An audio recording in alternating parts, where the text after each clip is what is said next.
వాస్తవంగా అందిన బడ్జెట్ 4,548 కోట్లు. ఇందులో మొత్తం 4,360 కోట్లు ఖర్చు చేయబడిగా 20,63,907 మంది లబ్ధిదారుల ప్రయోజనం చేకూరింది. 26-27 ఆర్థిక సంవత్సరంలో కాపు సామాజిక వర్గం కోసం 5,012 కోట్లు కేటాయించింది. ఇప్పటి వరకు వాస్తవంగా అందిన బడ్జెట్ 2,485.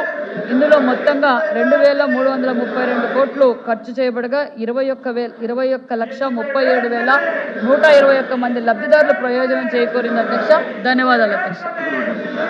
కూర్చోండి, జరగాలి, దయచేసి కూర్చోండి, కూర్చోండి. మాట్లాడడానికి నెంబర్ 14469.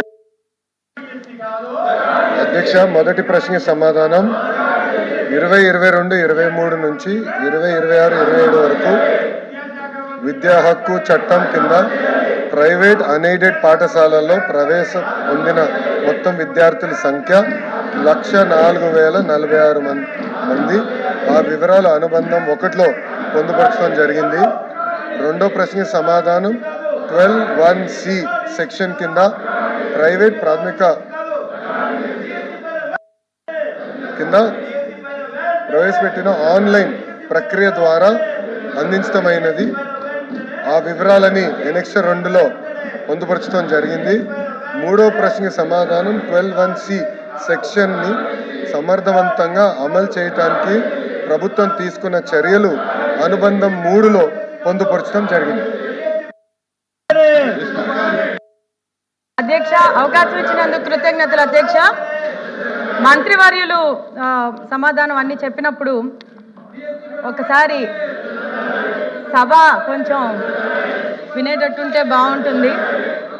అయితే విద్య అనేది అందరికీ ఉపయోగకరమైనది. మన పిల్లల భవిష్యత్తు గురించి మనం మాట్లాడుకునేటప్పుడు ఈ విద్యా హక్కు చట్టం కింద మంత్రి గారు చెప్పినట్టు ఎన్ని విద్యా సంస్థల్లోని ఇది ఇంప్లిమెంట్ అవుతుంది అనే దాని గురించి ఒకసారి చెప్పమని అడుగుతున్నాం అధ్యక్ష. అలాగే గ్రామీణ పట్టణ ప్రాంతాలలో పేద కుటుంబాలకు ఉచిత సీట్లు పై ఒకవేళ అవగాహన ఏదైనా కల్పిస్తున్నారా అన్న దాని గురించి కూడా మంత్రివర్యుల్ని ఒకసారి అడుగుతున్నాం అధ్యక్ష. ప్రతి జిల్లాలోని ఏదైతే విద్యా అధికారి ప్రజల దగ్గరికి వెళ్ళి వాళ్ళ కుటుంబాల దగ్గరికి వెళ్ళి చెప్తున్నారా లేదా అనేది, అవగాహన అనేది కల్పిస్తున్నారా లేదా అనేది మంత్రి గారిని కోరడం జరుగుతుంది అధ్యక్ష.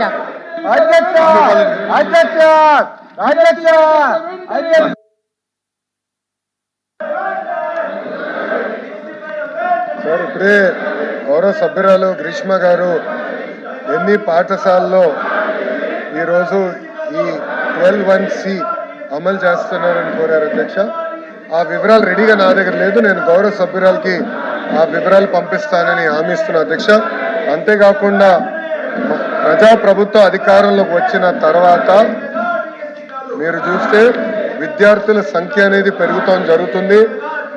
గతంలో మీరు చూస్తే 22-23లో కేవలం 2,203 మంది విద్యార్థులు ఉండేవారు. అదే ప్రజాప్రభుత్వ అధికారంలోకి వచ్చిన తర్వాత తొలి సంవత్సరంలోనే సుమారుగా 29,000 మంది విద్యార్థులకు ఇచ్చాం.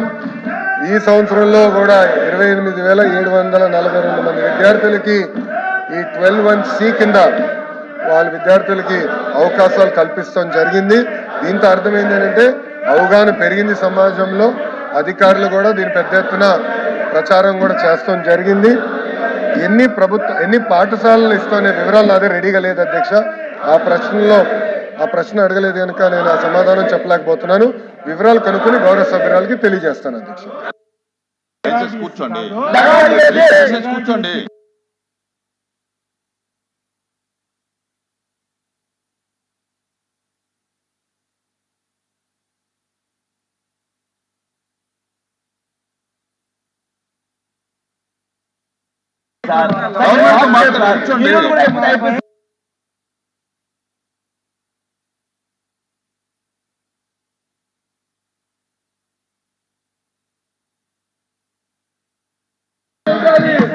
క్వశ్చన్ నెంబర్ 14452 కొండపల్లి శ్రీనివాస్ గారు.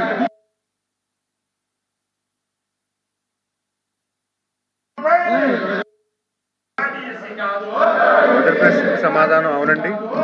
రెండో ప్రశ్న సమాధానం 2024 జూన్ నుండి ఇప్పటి వరకు ఆంధ్రప్రదేశ్లోని గ్రామీణ మహిళలకు 1,28,576.69 కోట్ల మొత్తాన్ని లబ్ధి పొందమైనది.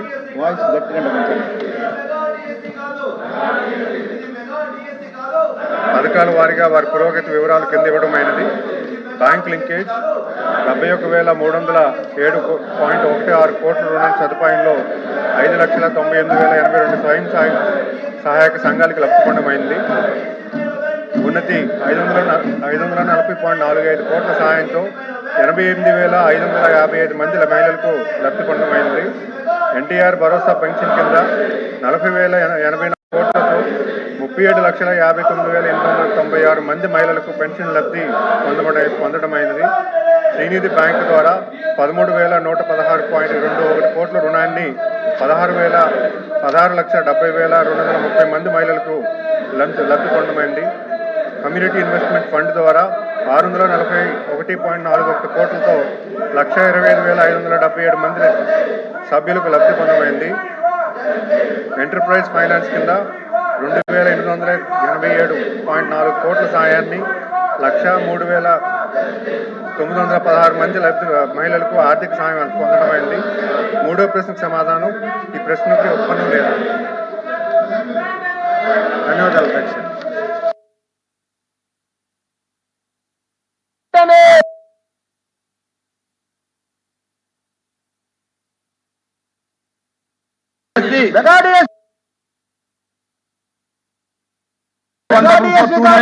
నిమ్మల రామారెడ్డి గారు.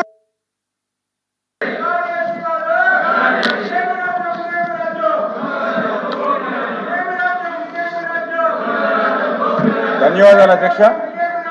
మొదటి ప్రశ్నకు సమాధానం అవునండి. గౌరవ జాతీయ హరిత ట్రిబ్యునల్ ఎన్జిటి వారి ఆదేశాల మేరకు మరియు పర్యావరణ అనుమతి ఈసీ పెండింగ్లో ఉన్నందున రాయలసీమ ఎత్తిపోతల పథకం పనులు 7/7/2021 నుండి నిలిపివేయబడ్డాయి. రెండవ ప్రశ్నకు సమాధానం ఇప్పటి వరకు 922 కోట్లు వ్యయం జరిగింది. ఇందులో సివిల్ అంటే మట్టి పనులకు 527.72 కోట్లు మరియు ఎలక్ట్రో మెకానికల్ భాగాలకి 395 కోట్లు ఖర్చు చేయబడింది. మట్టి తవ్వకం పనులు మాత్రమే చేపట్టబడ్డాయి. మూడో ప్రశ్నకు సమాధానం చెన్నై తాగునీటి అవసరాలు మరియు రాయలసీమ ప్రాంత త్రాగునీటి అవసరాల కోసం మాత్రమే ఫేజ్ 1లో నిర్మిస్తున్నామని మొదటి జీవోను సవరణ చేస్తూ 2023 ఆగస్టు 11వ తేదీన జీవో నెంబర్ 364ను విడుదల చేయడం జరిగింది. నాలుగవ ప్రశ్నకు సమాధానం ఈ పథకాన్ని ప్రస్తుత పర్యావరణ అనుమతుల్లో చేర్చేందుకు వీలుగా వాటిలో సవరణలు చేయాలని కోరుతూ 8/6/2021 చీఫ్ ఇంజనీర్ గారు MUEFCCకి దరఖాస్తు చేశారు. అవసరమైనటువంటి సమాచారాన్ని సమర్పించినటువంటి కారణంగా ఈ ప్రతిపాదనను సెప్టెంబర్ 2022లో తిరిగి 2024లో పోర్టల్ నుంచి తొలగించారు. మార్చి 2024లో జాయింట్ కమిటీ తనిఖీ అనంతరం 2.65 కోట్ల పర్యావరణ నష్టపరిహారం విధించబడింది. 2020-2024 సమయంలో పర్యావరణ అనుమతి ఈసీ పొందకపోవడంతో ఎన్జిటి విధించిన నిషేధాన్ని ఎత్తివేయడం సాధ్యం కాలేదు.